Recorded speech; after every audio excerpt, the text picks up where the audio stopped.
Today we're going to be doing a mingled wash. A mingled wash is where you blend one color into another color. Similar to a graded wash, but there's two different colors, I suppose. So it's also sometimes called a variegated wash, but it's basically a graded wash where you blend two colors together. A wet on wet mingled wash is probably the smoothest, easiest way to do it, but because you don't have as much control, if you want to have a wash that's perfectly level and where the gradation transitions evenly, then you're going to want to do that using a wet on dry method. And since our purpose here is to learn how to control the medium, we're going to do this wet on dry. We will be using permanent alizarin crimson and ultramarine blue.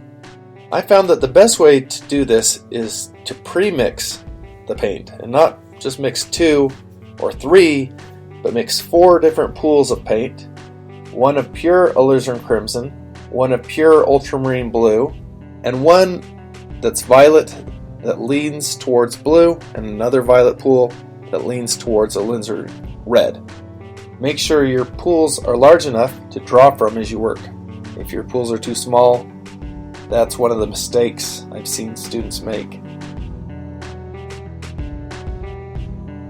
You start this wash the same way you did with the others, by establishing a bead. Some of the common mistakes that students make is number 1, not establishing a bead. This will make it hard to mix the colors. Also, the paper will dry a little faster, and that usually ends up leaving lines in your work, or sometimes those backflow blooms that you see in watercolor. Another common mistake is not mixing enough paint beforehand. If you run out of paint halfway, then the new mix that you come up with won't be consistent with the rest of your wash. So some tips to making this work. Number 1, you got to use good paper. I use Arches, but there are other good brands. Good paper will stay wet long enough that it allows you to mix the colors or blend those colors in as they get absorbed into the paper. Another thing that I've seen students do is to paint this wash in 2 different layers. It takes a little longer and you have twice as many opportunities to make mistakes. But if you can do 2 thin mingled washes, you can get 1 smooth gradation. But always remember, when glazing watercolor, you want to make sure that your paint is 100% dry before you apply the second layer.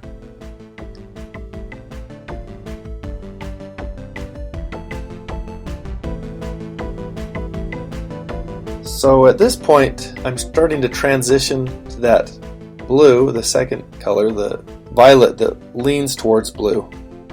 But I didn't mix quite enough paint. I made the same mistake that I just mentioned that you shouldn't do.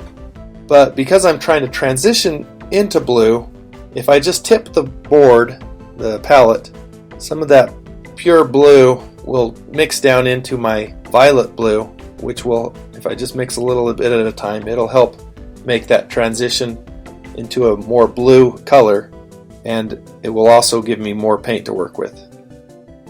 The only downside is I might end up running out of my pure ultramarine blue. Hopefully I don't.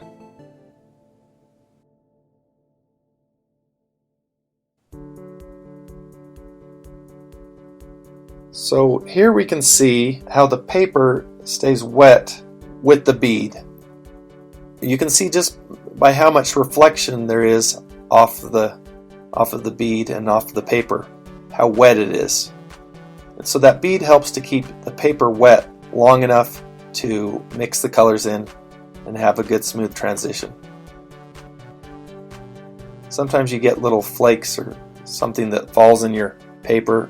If it's down by the bead, you can usually get it out. If it's up higher, leave it alone. You finish this wash the same way we did with the other washes. Once you get to the end, we want to just mix in the pure ultramarine down here, but once you get to the end, we're going to have some leftover bead, and you just dry out your brush and pull out any of the excess paint that's in there. And that's all there is to it.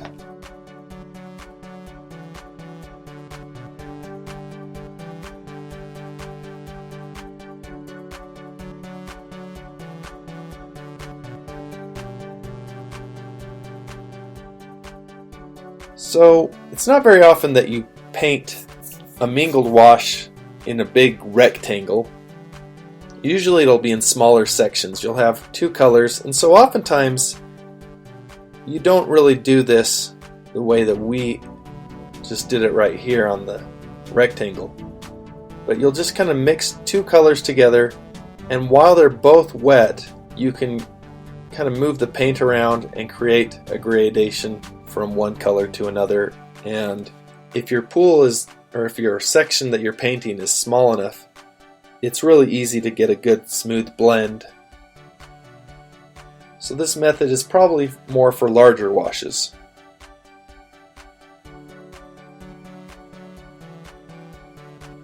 So now we're going to try to work on a flat surface, because what we're going to do here is we're going to talk a little bit about charging, which is where you take one pool of paint and mix another pool of paint next to it and then bring the two together. This works best, I think, on a flat surface where you can control how much one color blends into the other. So in this case, you don't want to have a bead necessarily, you just want the flat surface so that you can decide how much the colors mix.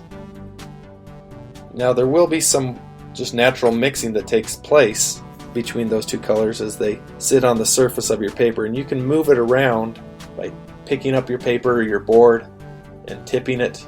You can move, as long as it's still wet, you can take this paint and just move it around in the pool and decide where you want those colors to mix.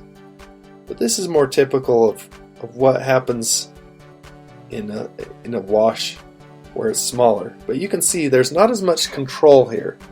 Where you mix just two colors wet into wet, they blend really well, but you don't have as much control over how they're blending. So that's how you do a mingled wash. Good luck with your painting.